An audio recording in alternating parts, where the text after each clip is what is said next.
Knuckles, everyone's favorite muscular echidna warrior. Sometimes he's portrayed as a strong, noble force to be reckoned with, and other times he's a straight up dumbass. Today, we're gonna look at Knuckles' character in every mainline Sonic game and rank him from worthless to elite.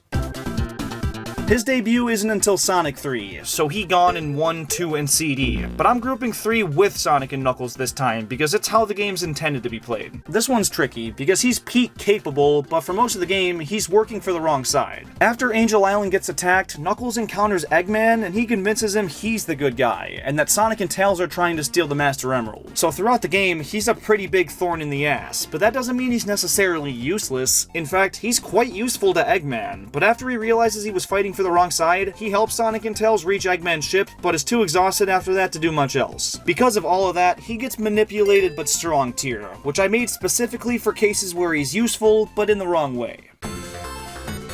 In Sonic 3D Blast, he acts the same as Tails. He's hidden in different levels and takes you to special stages to collect the Chaos Emeralds. Barely does anything.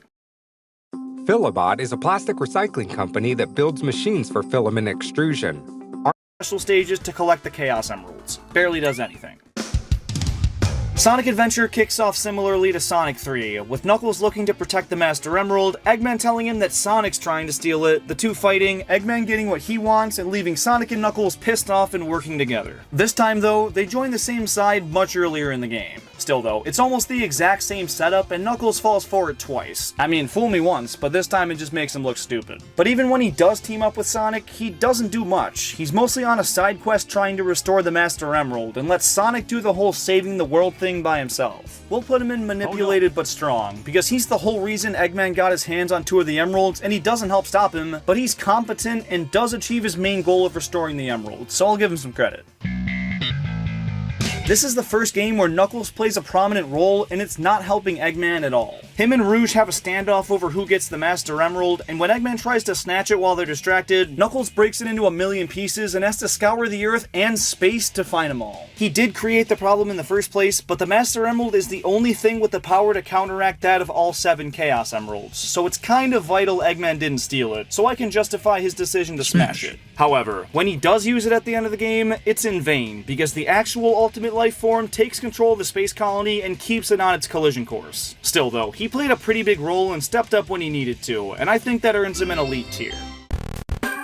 I'm grouping all 3 advanced games together because his role is similar throughout the trilogy, but unlike Tails, who's unlocked pretty early on, Knuckles is more of a mid-game acquisition, and that'll dock him a little. Once unlocked though, you can go back and play any level you want with him, so he's fully capable, but not a full contributor, so I can't put him any higher than sidekick tier.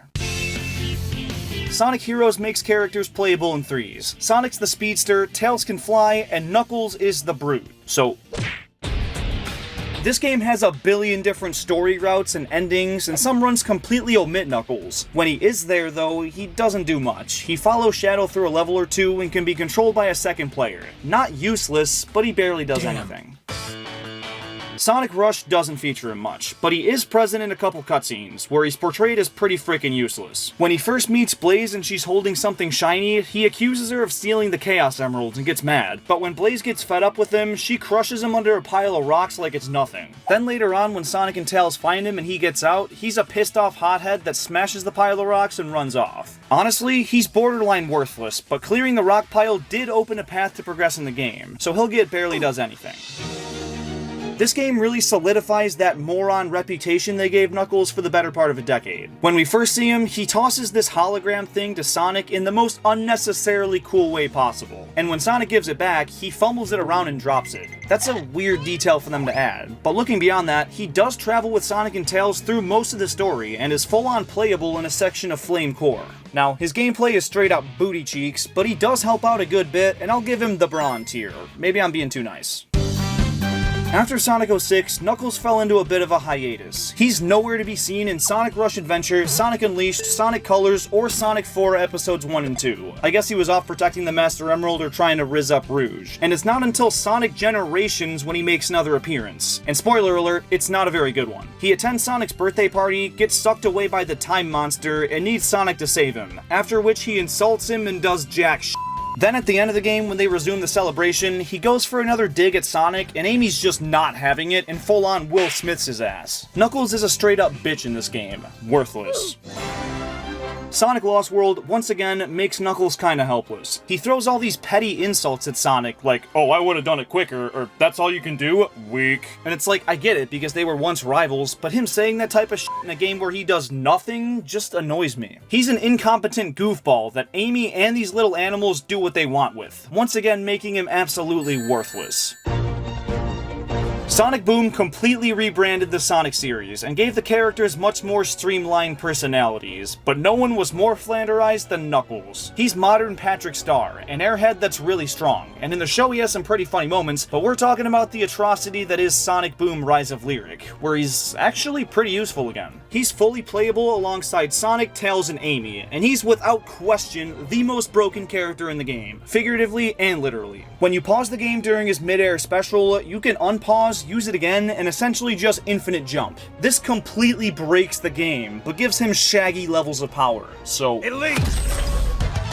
This game brings Knuckles back to his Sonic 3 and Knuckles form, making him fully playable throughout the game and giving him a ton of unique routes that take advantage of his gliding and climbing abilities. But this time around, he's not tricked by Eggman and is helping Sonic throughout the entire game, making this one of the easiest elite tiers of the video. Sonic Forces is a bad game. It is, and while Knuckles isn't playable here, he actually uses his knowledge of combat and battle to form the resistance everyone fights in. He's the brains of their operation, and he leads the charge in the massive battle at the end of the game. So even if you can't play as him, he earns a spot at least up in the bronze tier. This time around, Knuckles' role is once again about the same as Tails'. He's turned into a digital form and locked up, Sonic has to rescue him, he follows Sonic around for a bit and helps now and again, and after the game's beat, you can play as him. That was only added in the latest and final DLC update last December, and since that's only after the world is saved, it doesn't bring the ranking up much. He gets manipulated but strong, because it's a mid-tier, and I guess he is manipulated by the cyberspace thing, so close enough. And last but certainly not least, we have Sonic Superstars, which makes Sonic, Tails, Amy, and Knuckles fully playable from start to finish. He's a slower character, but his gliding and climbing are super fun to use, and make exploring these areas a cakewalk, giving him one last elite tier. And there you have it. Real quick, if you take your Nintendo Switch on the go a lot and wish it was easier to lug around, you gotta ditch that clunky old dock. It's bulky, flimsy, and really doesn't have a good reason to be. And Accelerate Gaming's portable dock is the solution you've been waiting for. It cuts the unnecessary plastic of Nintendo's and gives you a sleek, durable, and very portable alternative. And it's only $20, so if you want to enhance your Switch setup and support this channel, go grab one now with an additional 15% off using code CLINGER. That promo is almost gone, so use it while you can. And if you disagree with me on any of the rankings in this video, be sure to leave your takes down in the comments. Thank you so much for watching, and check out this video, where I talk about the Knuckles series and see how it's gonna affect the Sonic 3 movie later this year.